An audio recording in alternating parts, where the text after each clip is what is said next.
Bonjour et bienvenue dans cette nouvelle édition du quart d'heure de célébrité, l'émission qui donne la parole à celles et à ceux qui gagnent à être connus.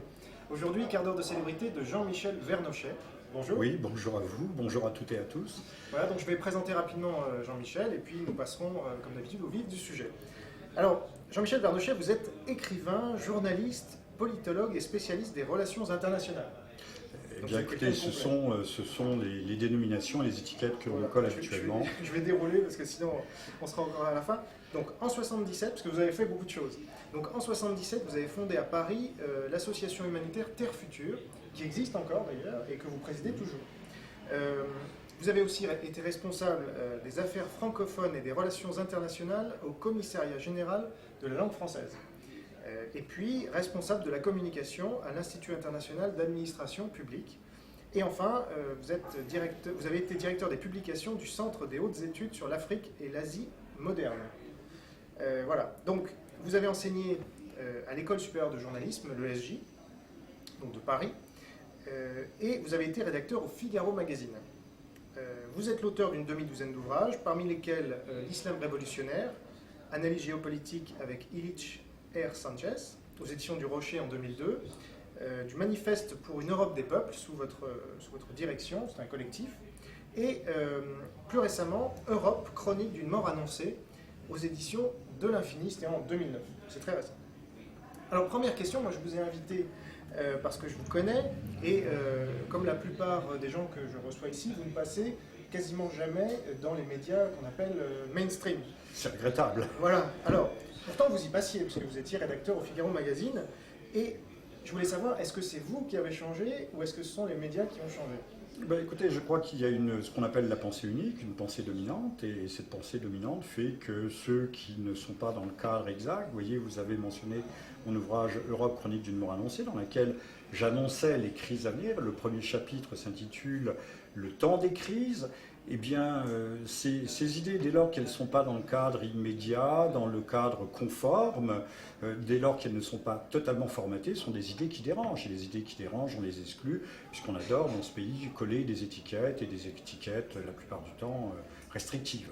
Donc ça c'est récent, puisque donc vous étiez au Figaro Magazine en quelle année ? Écoutez, j'ai dû quitter quand même il y a déjà un bon moment, au moment où il y a eu des restrictions budgétaires, au moment où les équipes se sont restreintes, et j'étais au Figaro Magazine comme grand reporter, et le magazine était en perte de vitesse, il l'est toujours d'ailleurs.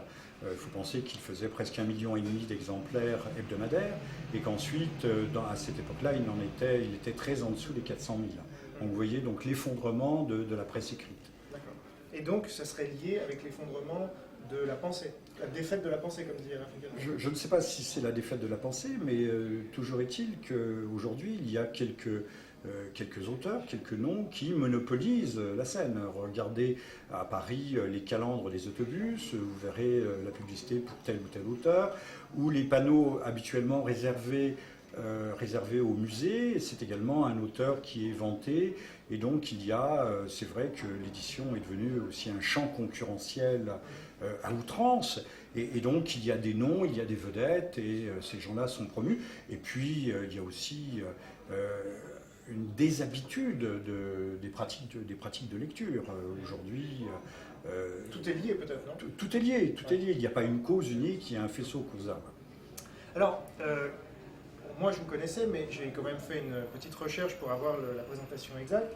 Et alors, je dois dire que j'ai trouvé quelque chose d'assez dégueulasse, c'est que quand on va sur le site de Wikipédia au moment où donc, on enregistre cette émission, donc vous y êtes décrit comme souverainiste, donc là tout va bien, mais après vous êtes accusé d'être d'extrême droite. Alors moi je sais que je vous connais, vous ne l'êtes pas du tout, mais que pensez-vous ? Moi, ça me permet de vous poser cette question-là, parce que ça peut tous nous arriver, et sur des sites donc, permanents, et ça reste, c'est très difficile de faire enlever cette information-là. Qu'est-ce que ça vous évoque ? Alors, première remarque, vous m'apprenez cette chose qui me déconcerte un petit peu. Je ne dis pas qu'elle m'émeut outre mesure ou qu'elle me stupéfie. En France, lorsque l'on veut disqualifier quelqu'un, on le diabolise, et pour ce faire, on lui colle là aussi des étiquettes qui sont réputées être infamantes. d'extrême droite, je voudrais bien ce que cela veut dire aujourd'hui. Il faudrait définir exactement ce qu'est la droite et la gauche. Aujourd'hui, il y a une immense confusion des genres. Par exemple, ça voudrait dire avoir votre carte au Front National. Oui, je n'ai pas ma carte au Front National. Dans un autre mouvement. Et je ne l'ai jamais eu, même s'il m'est arrivé de croiser des gens du Front National. Ça m'est arrivé, comme tout le monde, je pense. Après tout, ce sont des citoyens et des ça ne fait pas de vous quelqu'un d'extrême droite. Je pense que je suis un esprit libre et en cela je suis gênant, voire désobligeant pour certains, puisque je ne m'associe ou je ne me rallie à aucun camp, et surtout ma pensée est le contraire d'une pensée sectaire ou d'une pensée outrancièrement militante.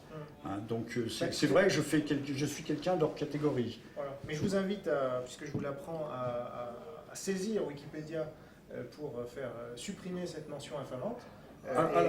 Alors j'ajouterais que j'avais un certain nombre de textes qui étaient sur Wikipédia, de commentaires, d'analyses de mes différents ouvrages. Tout a été supprimé sans que cela apparaisse dans des forums de discussion. Donc attention à Wikipédia, qui n'est pas l'instrument de liberté, mais qui est aussi un instrument de formatage des esprits. Beaucoup le savent déjà, mais je pense qu'il faut quand même le noter et le remarquer, d'ailleurs en ce cas précis. De formatage, voire d'insulte. Voire d'insulte ou de diffamation, il s'agit de diffamation. Et il n'y a jamais personne derrière Bien entendu, l'anonymat le plus complet qui permet de décocher des flèches tout à fait empoisonnées dans le dos de ceux auxquels on veut nuire. Un acte de malveillance en quelque sorte. Très bien. Alors ça devait être dit, maintenant on peut passer au fond, disons. L'Europe est en crise actuellement, c'est pas nouveau, mais disons là ça s'accélère.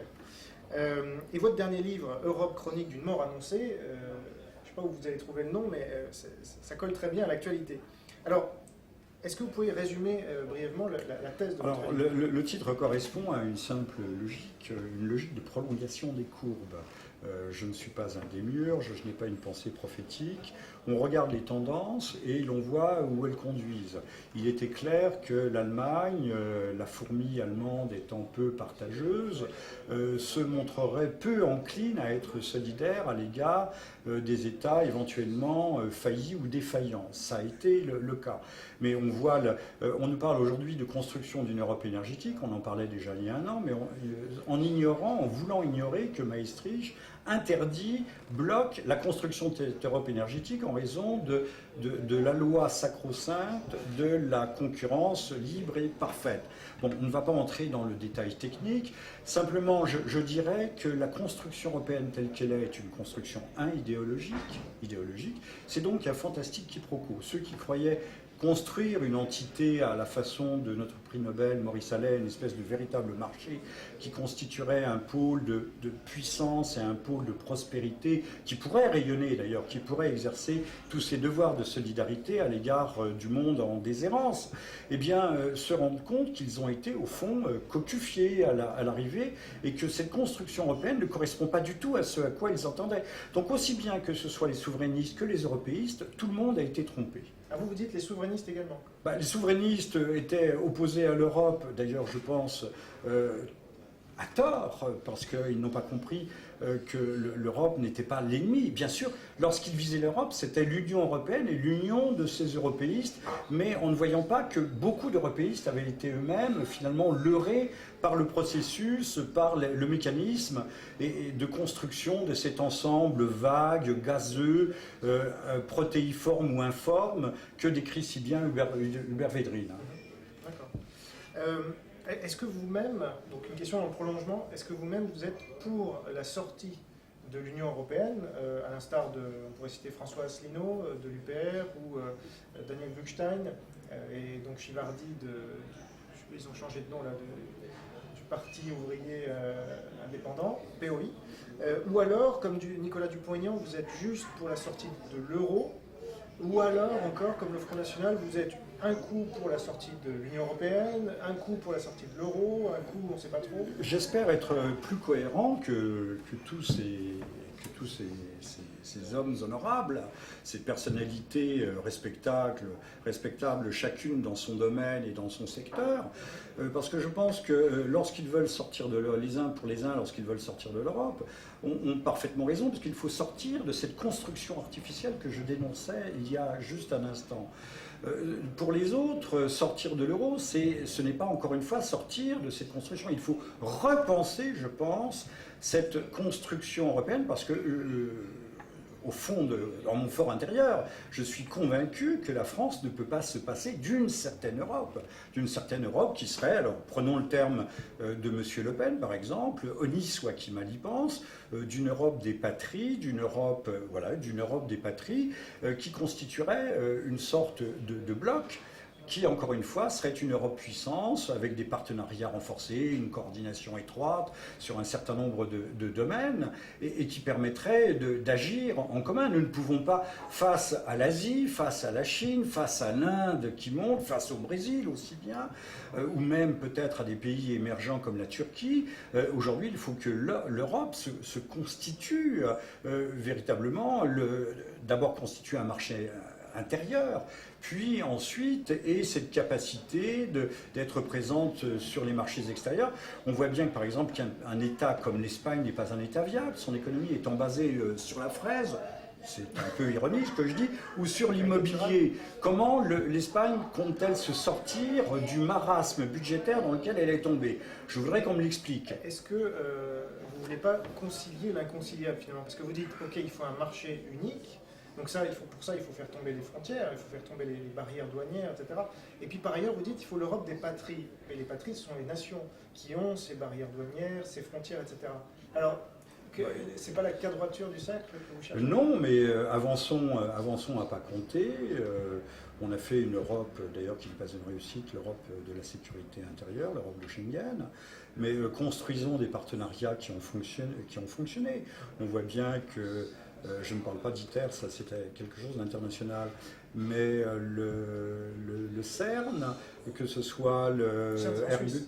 Oui, c'est en Suisse, mais c'est européen. Ah oui, c'est paradoxal. C'est paradoxal. La Suisse, justement... Bon, la Suisse fait quasiment partie de l'Europe. Non, justement. Oui, non en principe, mais ces liens sont tellement forts que c'est là aussi une sorte de fiction.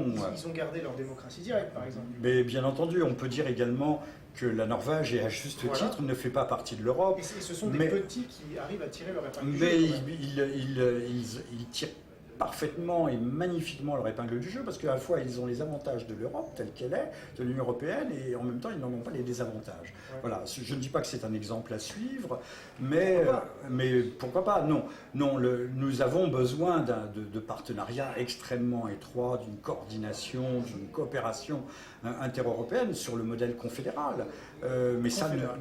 Confédéral, mais nous ne l'avons pas. Vous avez bien vu que la plus grande préoccupation de l'Europe, c'était de s'étendre résolument, désespérément et toujours plus à l'Est. À l'Est. Alors qu'on se rend compte aujourd'hui que nous avons intégré des pays comme la Bulgarie, la Roumanie, et que tout cela est parfaitement dissonant et est hétérogène, et que nous n'arrivons pas à faire marcher tous ces pays au même pas. Je crois qu'il faut peut-être repartir du couple franco-allemand et puis recomposer, comme on parle d'une famille recomposée, reconstituer une Europe sur d'autres bases. Je vous renvoie d'ailleurs à mon livre Manifeste pour une Europe des peuples qui étudie d'ailleurs assez abondamment cette question. Et quant à Europe chronique d'une mort annoncée, il voit aujourd'hui toutes les tares, les extensions possibles. L'Europe n'étant plus d'ailleurs avec M. Sarkozy qu'une extension vers l'euro-Méditerranée, vers la façade méditerranée, et au-delà vers l'Eurafrique. C'est encore une fois des ensembles gazeux, globuleux, des nébuleuses qui ont tendance à s'uniformiser, à s'homogénéiser à l'intérieur d'un marché qu'on pourrait qualifier non pas de transatlantique, mais d'euratlantique. Très bien. Alors nous arrivons au terme de ce quart d'heure de célébrité, donc je vais vous poser la dernière question traditionnelle.